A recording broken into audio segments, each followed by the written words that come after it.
आज हम बात करेंगे सोरियासिस के बारे में। सोरियासिस एक ऐसी बीमारी है जिसको ऑटो इम्यून डिजीज के अंदर लिया जाता है और ये एक स्किन की प्रॉब्लम है। पेशेंट्स को नॉर्मली स्टार्टिंग में पता ही नहीं चलता है कि उनको सोरियासिस है। सोरियासिस तब होता है जब आप देखेंगे कि आपकी स्किन जो है, स्किन का सरफेस बहुत ही ज्यादा हार्ड हो गया है। ये शरीर के किसी भी पार्ट पे हो सकता है और स्किन इतनी हार्ड स्केली, जैसे एक पापड़ी सी जम जाती है स्किन के ऊपर, ग्रेइश कलर की, ब्लैकिश कलर की या रेडिश कलर की, और उसको इचिंग करने से बहुत ज्यादा उसमें से व्हाइट कलर का पाउडर झड़ता है। तो इसका मतलब आपको सोरियासिस है।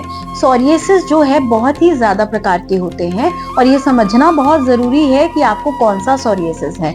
नॉर्मली देखा जाता है कई बार स्किन के किसी भी अंग में ये हो सकता है और पेशेंट बहुत ज्यादा खारिश करता है। सोरियासिस का मतलब ही है एक खारिश वाली बीमारी। इसका जो नाम है वो ग्रीक वर्ड से लिया गया है, जिसमें है कि इस डिजीज में पेशेंट आपके पास इचिंग करता हुआ आता है। तो अगर आपको बहुत ज्यादा इचिंग हो रही है किसी पर्टिकुलर पॉइंट पे और उस जगह पे पापड़ी जमी हुई है, तो ध्यान दीजिए, चिकित्सक के पास जाइए, कहीं आपको सोरियासिस ना हो। सबसे पहले इसका प्रकार होता है plaque psoriasis. Plaque psoriasis body के किसी भी पार्ट पे हो सकता है और आप उसको इचिंग करते रहते हैं, बहुत रेडिश कलर का होता है और इचिंग करने से कई बार उसमें से ब्लड भी आने लग जाता है, फिशर की तरह हो जाता है, बहुत ज्यादा वो स्किन हार्ड सी, ड्राई सी फील होने लग जाती है। और कई बार देखने में ये आता है कि एक्ने जैसे डॉट, छोटे छोटे बॉडी के पर्टिकुलर किसी पार्ट पे बहुत ज्यादा पास में बहुत ज्यादा एक्ने हुए हैं, उसको हम गट्टेड सोरियासिस कहते हैं। और जब उन एक्नों में पस भर जाती है तो वो पॉस्चुलर सोरियासिस हो जाता है। और इस तरह से हम ये 3 तरह के सोरियासिस के बारे में हमने जाना।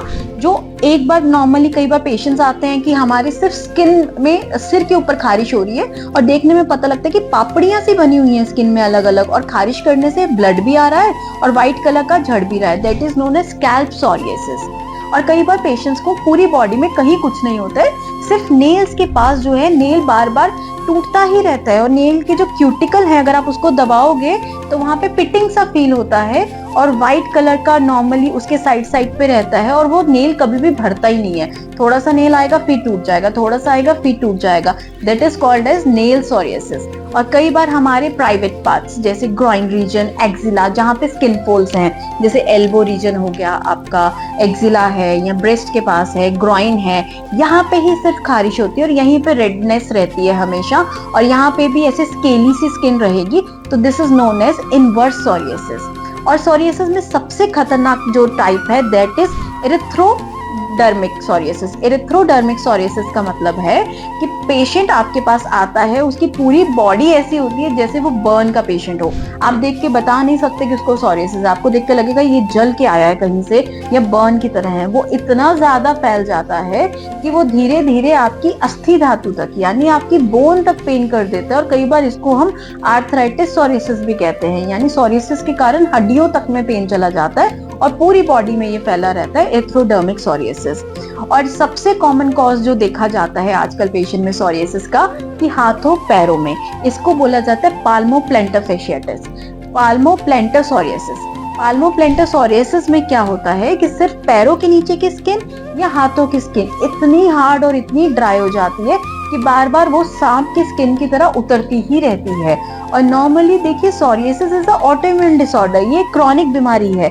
एलोपैथिक में इसका कोई इलाज नहीं है, लाइफ लॉन्ग आपको स्टीरॉइड्स पे रहना पड़ता है। लेकिन आयुर्वेद में हम इसको जड़ से ठीक करते हैं, लेकिन परहेज सारी जिंदगी का पेशेंट का रहता है।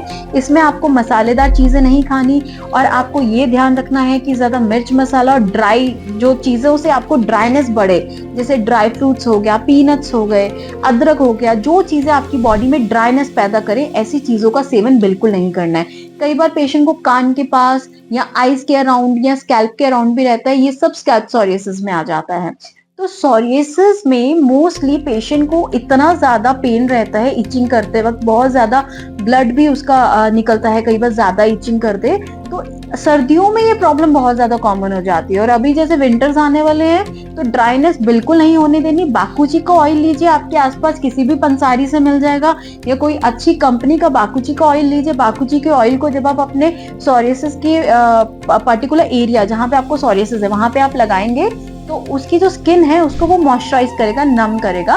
तो ये काफी आपकी हेल्प करेगा। और जितनी जल्दी हो सके अपने चिकित्सक के पास जाएं और इसका सही इलाज कराएं। सोरियासिस में सही इलाज समय पे होना बहुत जरूरी है। नहीं तो ये स्किन इतनी जल्दी मल्टीप्लाई होता है, नॉर्मली स्किन ड्राई होती है, डेड स्किन ऊपर आती है, लेकिन सोरियासिस में ये अपनी स्पीड से 80 गुना बढ़ जाता है। मतलब इतनी जल्दी जल्दी आपकी डेड स्किन बनी जाती है। और इसको रूट से ठीक करने के लिए आपके इम्यून सिस्टम को ठीक करना होता है, और आपके शरीर के जो टॉक्सिन्स है उनको हम पंचकर्मा के थ्रू बाहर निकालते हैं। आपके शरीर में जो पित्त इम्बैलेंस है उसको हम ठीक करते हैं।